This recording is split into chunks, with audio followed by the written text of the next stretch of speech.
दूसरी चुड़ैल अपने बाबा की बात मानकर उस डरावनी गुफा में चली जाती है और उस चुड़ैल नागिन को उसके साथ लड़ने के लिए ललकारती है। चुड़ैल नागिन उसके पास आती है। ए दूसरी चुड़ैल, मुझसे लड़ने की सोचियो भी मत, मैं तुझसे अधिक शक्तिशाली हूँ। सुना नहीं था क्या कभी मेरे बारे में? मुझे चुड़ैल और नागिन दोनों की दिव्य शक्ति प्रदान है।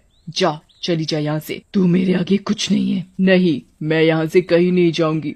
तुझसे लड़े बिना मैं यहाँ से हिलूंगी भी नहीं, और तुझ में दिव्य शक्तियां हैं तो मैं भी कठोर तंत्र मंत्र से जन्मी हूँ। दूसरी चुड़ैल की बातें सुनकर नागिन चुड़ैल और गुस्से में आ जाती है और उससे लड़ने लगती है।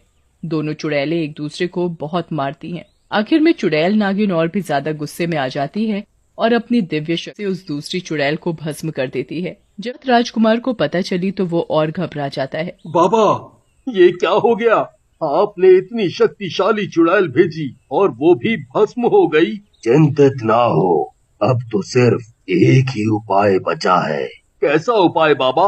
मैंने पहाड़ी पर कठोर तपस्या और योग करके एक औषधि बनाई थी। चाहे कोई कितना भी घायल हो या फिर कोई मर भी क्यों न गया हो, ये औषधि उसे भी जिंदा कर देगी। बस इस औषधि को उस मरे हुए सांप को लगा दो। क्या पता अपने बेटे को वापस जिंदा पाकर वो चुड़ैल नागिन तुम्हारे बेटे को ना मारे। फिर राजकुमार उस डरावनी गुफा में जाकर उस चुड़ैल नागिन के मरे हुए बेटे के शव पर ये औषधि लगा देता है। चुड़ैल नागिन ये सब पीछे से देख लेती है और वो जोर से चिल्लाती है, ये क्या कर रहे हो तुम मेरे बेटे के साथ? मारने के बाद भी चैन नहीं पड़ा तुम इंसानों को, जो अभी भी कुछ खिलवाड़ करने आ गए। नागिन चुड़ैल, आप मुझे गलत समझ रही हैं।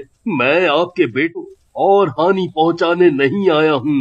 मैं तो उसे ये औषधि लगाने आया हूँ। पहाड़ी वाले बाबा की ये औषधि बहुत चमत्कारी है।